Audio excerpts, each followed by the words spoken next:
दोस्तों नमस्कार।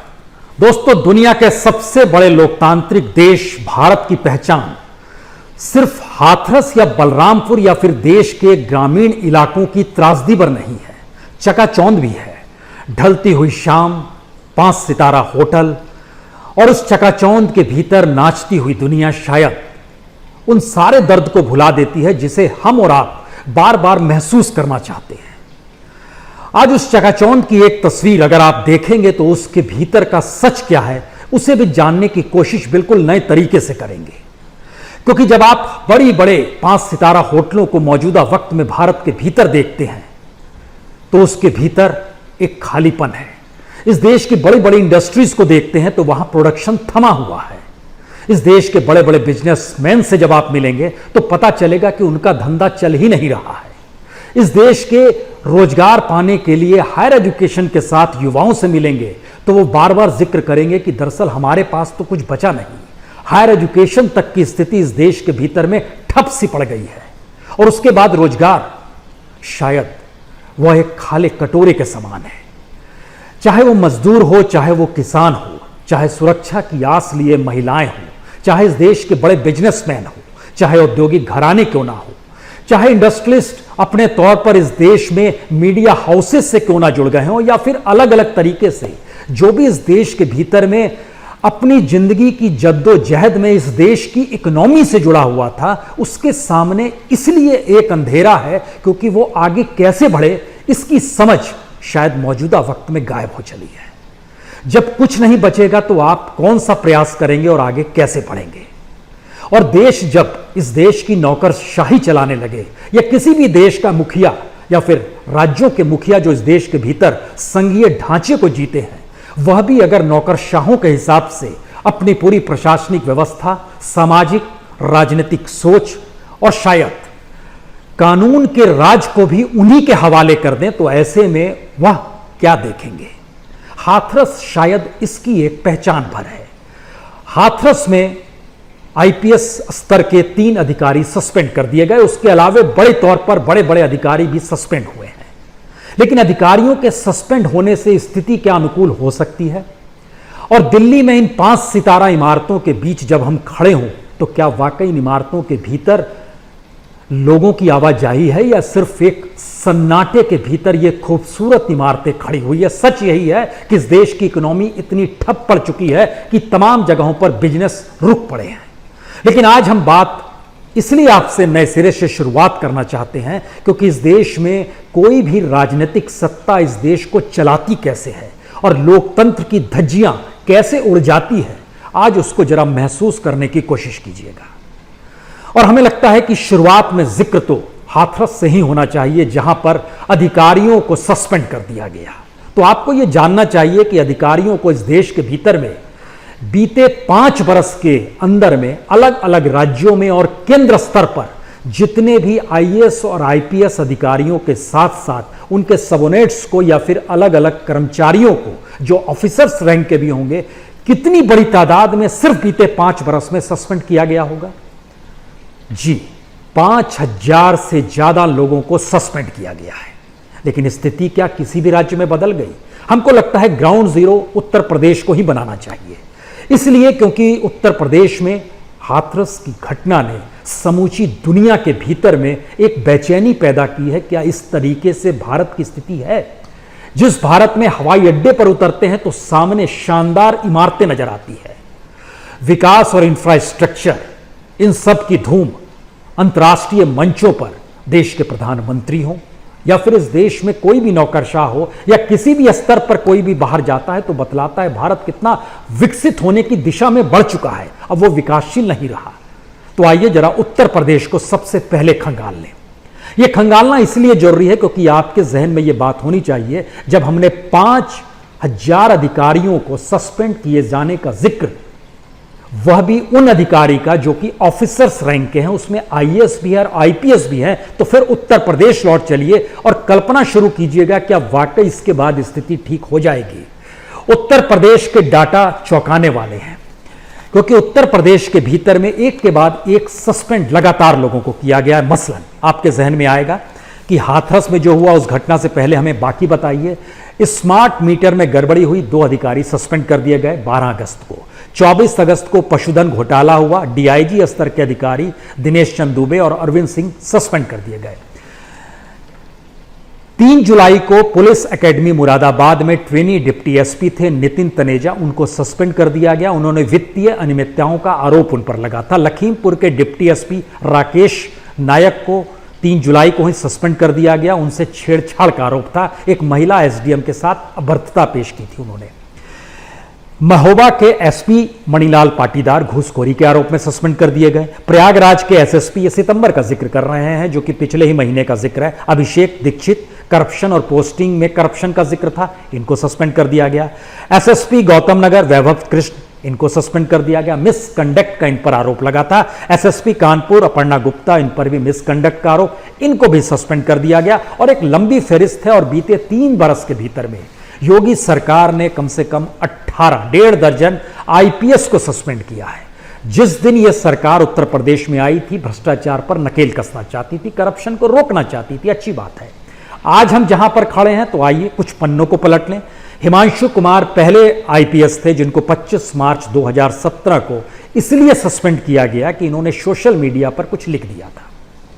24 मई को एसएसपी सहारनपुर सुभाष चंद्र दुबे को इसलिए सस्पेंड किया गया क्योंकि क्लैशेस हुए थे उनके इलाके में और वो रोक नहीं पाए थे, एक युवक की मौत हो गई थी। इन जगहों को याद रखिएगा क्योंकि कुछ और जानकारी देंगे। 16 जुलाई 2017 एसपी संभल आरएम भारद्वाज सस्पेंड कर दिया गया। महिला गैंगरेप हुआ था और उनकी हत्या कर दी गई थी, सस्पेंड कर दिया गया। एसपी प्रतापगढ़ संतोष कुमार सिंह, महिला संध्यास्पद स्थिति में मर गई थी, सस्पेंड कर दिया गया। देवरिया जिले के एसपी रोहन पिंकान्या को भी सस्पेंड किया गया। 2017 का जिक्र था। 2018 में आइएगा तो फरवरी के महीने में एडीजी जसवीर सिंह थे, उन्होंने भी अपने सोशल मीडिया में कुछ लिख दिया था, सस्पेंड कर दिया गया। अप्रैल में बाराबंकी के एसपी सतीश कुमार जो कि एक ट्रेडिंग कंपनी से 65 लाख रुपए घूस लिए थे, आरोप था, उनको सस्पेंड कर दिया गया। अगस्त के महीने में 2018 में एसएसपी बुलंदशहर जो कि एन कोलांची थे, ट्रांसफर पोस्टिंग में गड़बड़ी करते थे, सस्पेंड कर दिया गया।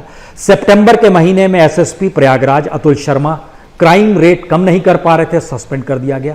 हम जब नाम ले रहे थे तो उसमें अलग अलग इलाकों का जिक्र था। उन तमाम जगहों पर, चाहे वह संभल का इलाका हो, प्रतापगढ़ का इलाका हो, देवरिया का इलाका हो, बाराबंकी का इलाका हो, बुलंदशहर का इलाका हो, प्रयागराज का इलाका हो, कानपुर का इलाका हो, जिन जगहों से ट्रांसफर किया गया, इन तमाम जगहों पर जिन पुलिस अधिकारियों को और आईपीएस रैंक के अधिकारियों को सस्पेंड किया गया, उसी तरह की परिस्थितियां अभी भी जारी है और यह उत्तर प्रदेश सरकार की रिपोर्ट बनाती है। इसका मतलब सस्पेंड सिर्फ तत्काल की राहत के लिए होता है, एक ऐसी राहत जिसमें हमारा और आपका आक्रोश किसी घटना को लेकर थम जाए। यह लोकतंत्र का एक नायाब चेहरा है।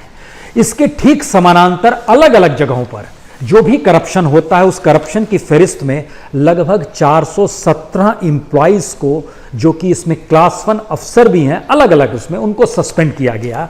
कोई नॉन परफॉर्मिंग था, कोई करप्शन के चार्ज थे। मसलन पावर डिपार्टमेंट में 169 इंप्लॉइज, ट्रांसपोर्ट डिपार्टमेंट में 37 अफसर और इंप्लॉइज, बेसिक एजुकेशन में 26 सीनियर अफसर्स, पंचायती राज डिपार्टमेंट में 27 अधिकारी, होम डिपार्टमेंट में 21 अधिकारी। अलग अलग डिपार्टमेंट की एक लंबी फहरिस्त है जिसमें इस बात का जिक्र होता है कि कितनी बड़ी तादाद में ट्रांसफर भी होते हैं, पोस्टिंग भी होते हैं और सस्पेंड भी किया जाता है।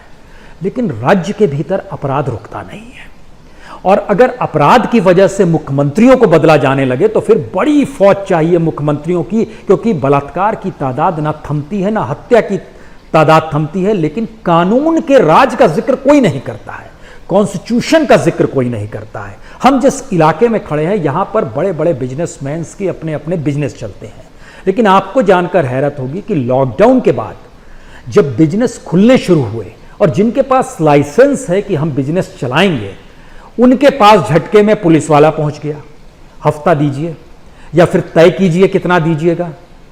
तो कहा महाराज बिजनेस तो अभी शुरू नहीं हुआ और पुलिस का क्या लेना देना, ना कोई वहां पर गलत काम हो रहा है, वह तो सिर्फ अपनी अब बिजनेस को शुरू करने वाला है। लेकिन इतने महीनों से लॉकडाउन के वक्त में कमाई तो हो नहीं पा रही थी, तो पुलिस झटके में बिजनेसमैन के दरवाजे पर पहुंच जाती है।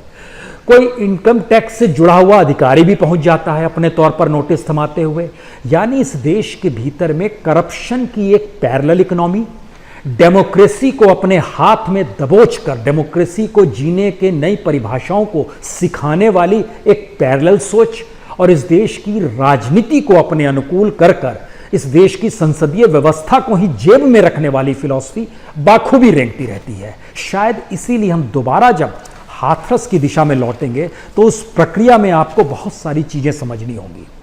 जिस गांव में यह घटना हुई वह मूलग्रही गांव है, उसका नाम। वहां पर लगभग 600 परिवार अपर कास्ट के हैं, 15 घर ही दलितों के हैं। 19 साल की दलित लड़की थी, कोई मदद के लिए नहीं आया। खेत में जीप काट ली गई, रीढ़ की हड्डी तोड़ दी गई, रिक्शे पर जिस रूप में उसको घर अपाहिज सौंप दिया गया। घर वाले आए, देखे। उसके बाद अगले दिन बलरामपुर की घटना आई।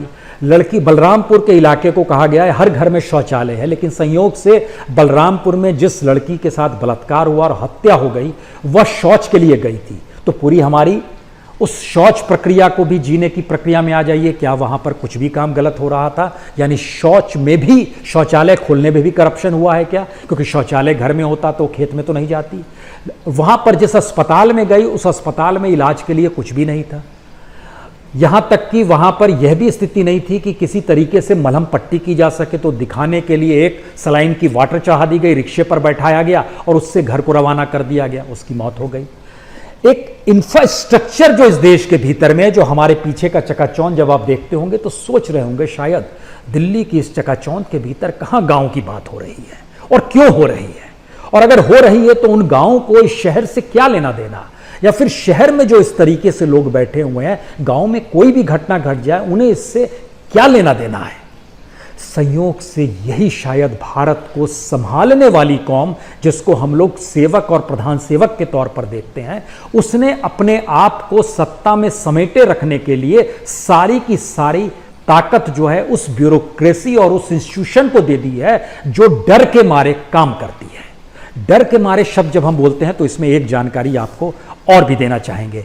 यह महत्वपूर्ण जानकारी इसलिए है क्योंकि एक वक्त उत्तर प्रदेश के मुख्यमंत्री जो थे 2002 में, ये 2002 का वाकया है, उस समय उन मुख्यमंत्री को महाराजगंज के एसपी हुआ करते थे जसबीर सिंह। उन्होंने उनको रासुका के तहत अरेस्ट कर लिया था। उस समय जो भी काम हुआ होगा, उन्हें क्या पता था कि आने वाले वक्त में योगी जी राज्य के मुख्यमंत्री बन जाएंगे। 2002 का वाकया है, लेकिन वो वाकया 2020 में आते आते उनको निलंबित किया जाता है। उन पर आरोप क्या लगे कि आपने इंटरव्यू में विवादास्पद एक बयान दे दिया, जो इंटरव्यू आपने कहीं पर दिया होगा, और ड्यूटी पर अनुपस्थित थे। यानी एक सीनियर अफसर एसपी रैंक का, इसलिए उसको सस्पेंड कर दिया गया, जो आईपीएस थे जसवीर सिंह, क्योंकि उन्होंने पुराने वक्त में जो किया होगा शायद वो नजरिया होगा। तो अधिकारी क्या करे, पुलिस वाला क्या करे, आईएएस क्या करे, आईपीएस क्या करे, उसको अगर प्रमोशन चाहिए, उसको अगर काम करना है तो इस सिस्टम में राजनीतिक सत्ता के इर्द गिर्द आपको घूमना होगा। इसीलिए वह अधिकारी जो अखिलेश यादव की सरकार के वक्त महत्वपूर्ण थे, उनको झटके में वह चीजों को इधर से उधर कर रहे थे, तो एक आइडियल गवर्नमेंट के तौर पर योगी सरकार आती है। लेकिन जब उससे चीजें संभलती नहीं है तो उस पीरियड के वह अधिकारियों को उठाकर साथ में ले आती है, भाई तुम ही संभालो। ऐसे अधिकारियों को अब सामने ले आया गया।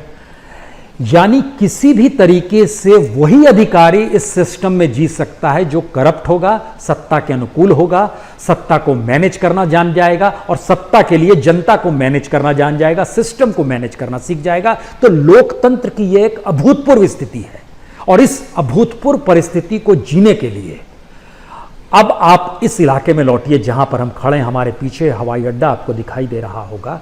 यहां के हैंगर में एयर इंडिया 1 खड़ा हुआ है, जो तमाम सुविधाओं से लैस है, और भारत में पहली बार प्रधानमंत्री, राष्ट्रपति और उपराष्ट्रपति के लिए 2 ऐसे विमान आ गए हैं जो अंतर्राष्ट्रीय मानचित्र पर दुनिया के सिर्फ 16 देश ऐसे हैं जिनके पास इस तरह की सुविधाएं हो। अपने देश के प्रधानमंत्री और राष्ट्रपति के लिए स्पेशल अलग से विमान, उसमें अमेरिका नंबर 1 आता है जिसके पास एयरफोर्स 1 है। अब कोई अगर ऐसे जहाज में ऐसे वक्त को बुलाता है, सफर करता है, एंजॉय करता है जिंदगी का, इसका मतलब विलासिता से उसको लेना देना है। जनता, उसकी परेशानी, उसकी त्रासदी इस लोकतंत्र में मायने नहीं रखती है। यानी कॉन्स्टिट्यूशन के प्रियम्बल्स को ठीक करने के लिए महात्मा गांधी ने एक वक्त राजेंद्र प्रसाद से कहा था कि आप कॉन्स्टिट्यूशन की इस कॉपी को ले जाइए, इसमें गरीबों के लिए कुछ भी नहीं है। लेकिन भारत की पूरी राजनीति, पूरा वोट बैंक, पूरी संसदीय पॉलिटिक्स इसी बात पर टिकी हुई है कि वह गरीबों के वोट बैंक को कैसे अपने साथ ले आए। तो गरीबों को गरीब बनाए रखना, डेमोक्रेसी को गरीबों के लिए बताते हुए उन गरीबों को एक वोट देने के नाम पर लोकतंत्र में हिस्सेदारी का एहसास करा देना, इस परिस्थिति में अगर भारत आकर खड़ा गया, और कोई भी क्षेत्र हो, संयोग से हर क्षेत्र ऐसे में आज नहीं तो कल तबाह होंगे, इसको आप रोक नहीं सकते हैं। मीडिया की साख चली गई, सीबीआई की साख नहीं। तोता बहुत पहले से कहा जा चुका है, मनमोहन सिंह के दौर में। सीवीसी की साख नहीं बची, सीएजी सरकार के अनुकूल हो गई। इलेक्शन कमीशन की साख नहीं बची, सुप्रीम कोर्ट के भीतर से आवाजें 2018 के जनवरी में कैसे सुनाई दी थी और अब क्या स्थिति हो गई, ये बताने की जरूरत नहीं है। यूनिवर्सिटीज की स्थिति कैसे हो गई, बताने की जरूरत नहीं है। लोकतंत्र को जीते हुए दुनिया के सबसे बड़े देश के भीतर का एक अनूठा सच ये है कि बीते 70-72 बरस से जिस लोकतंत्र का जिक्र हम लोग कर रहे हैं ना, उस लोकतंत्र ने ही, या उस लोकतंत्र को प्रभाषित करते हुए इस देश की राजनीतिक सत्ताओं ने इसी तरह की चकाचौंध को सामने लाकर खड़ा कर दिया है।